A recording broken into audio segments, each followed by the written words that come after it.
Here is the third and final of the Wave 1 Dinobots, at least in the Deluxe and Voyager size classes. Dinobots Slug. He is a stylized Triceratops here. And I've heard a couple different dinosaurs. I've heard Styracosaur possibly for him. And while there is some kind of spikiness to his frill back here, I don't see enough of a defined extra horns, coming off the frill back here to make me think Styracosaur. Unless we see him actually scan a dinosaur mode in the movie and it turns out to be a Styracosaurus, I'm pretty sure he's just supposed to be kind of a spiky, stylized Triceratops. But we'll see. I guess we'll find out the final version of that when the movie hits, and if they show us that information. He's got an opening jaw, which is kind of neat. He does have some hinges here on his front legs, and you can get a little bit of movement out of his rear feet and his rear legs. But for the most part, he's kind of just a solid chunk of dinosaur, as a Triceratops should be. This piece doesn't really... It looks like there's some tabs back here on the upper hips that should peg into these tabs underneath the tail here, but they don't really. So none of this really back here locks in very well. He comes with two weapons, kind of stylized swords. You can hook them together like this for... I don't know if that's an intended purpose. It doesn't look like it is, but they do have some slots in them that let you hook them together like that. The official weapon storage for dinosaur mode is to actually plug them in like this, which turns them into like some weird spiky, flyy dinosaur thing. And it's just weird. His robot mode fists are actually in this piece, right inside these holes. Although I don't know why this one isn't lining up right. There we go.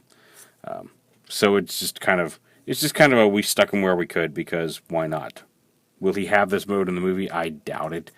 But on the other hand, if you think about a Triceratops running at you with giant blades sticking out of his sides, he's going to take some people off with the kneecaps. So, valid strategy if you're going to use it. But just a weird weapon storage for him. Again, maybe that's something that will end up showing up in the movie, but I guess we'll find out.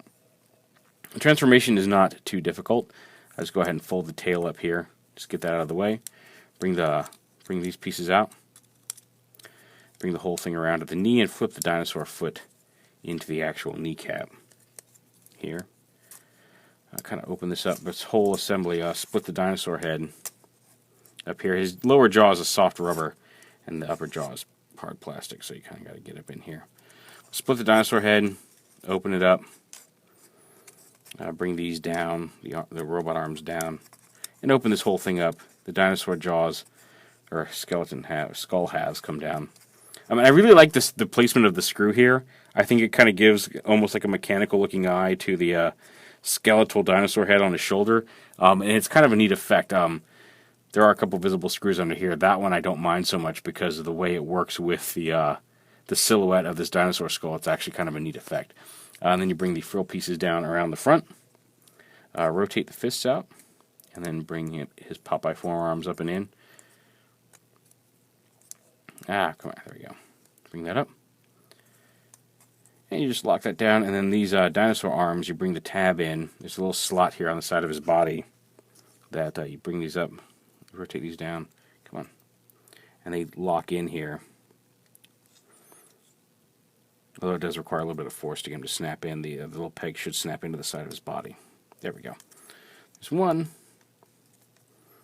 And sometimes you'll hear an audible click. Sometimes it'll just pop in. There we go. Like that. He does have a waist swivel. He's got hip ball joints. He does have a thigh swivel, hinged knees, double hinged knees actually, if you look at it. His toes can kind of move to support some poses, but they're not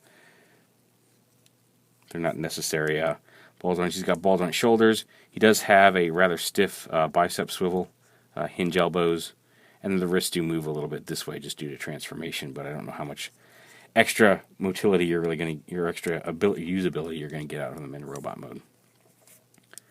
The jaws, you can still make him talk with his jaws on either side of his head. And then his head is on a ball joint, which is a rather... as long as you don't try to make him look up, which will pop the head off just like that, it does get a pretty decent range of motion. He can look down very well, and side to side is not too limited.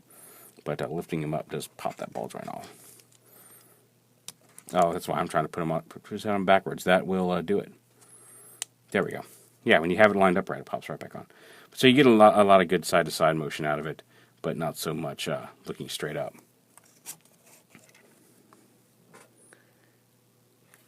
And you can plug the swords in right here. And there you go. I don't think he's the... I like him. He's a pretty decent design overall. He looks really great with his fellow Dinobots. Let's get them in here real quick. Scorn and Grimlock. So yeah. Dinobot's worth picking up. I'm looking forward to Slash and Strafe with the blue and green that they're going to be bringing into the equation on this team.